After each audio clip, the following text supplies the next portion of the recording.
બરાબર એવા થવા જવાનું થતું આપણે કોઈને અન્યાય કરવા માંગતા નથી અને આપણે કોઈ રજવાડા કોઈને આંચકી નથી લીધા. આ લોકશાહી છે, બરાબર. લડવાનો બધાનો અધિકાર છે, બરોબર.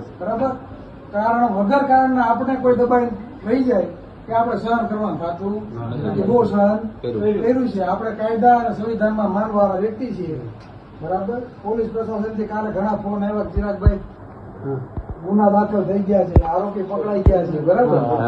તો તમે કે રેલવે કે મોકૂફ રાખો. તમે કીધું ભાઈ એસપી સાહેબ ને હાજર રાખજો, અમે આવીએ, બરાબર. કેમ કે હમણાં 3 થી 4 બનાવ બન્યા છે. આપણે કોઈને અન્યાય કરવા માંગતા નથી, પણ ખોટી રીતે દર ખેલે આપને ભોગ બનાવે, બરાબર. ને પોતાને કુમર ખાન સમજતા હોય કે અમે કિંગ છીએ અને અમે કાલ હવારે તમને ઉભાડવું દઈએ, આપણે ડરાવવાની વાત છે કે તમારે અમારી સામે ઉભું રહેવાનું નહીં, બરાબર. તો સાજા થઈ જાવ કમ્પ્લીટ. પછી તમારા વિસ્તારમાં આમાં ફ્રેક્ચર આવ્યું કે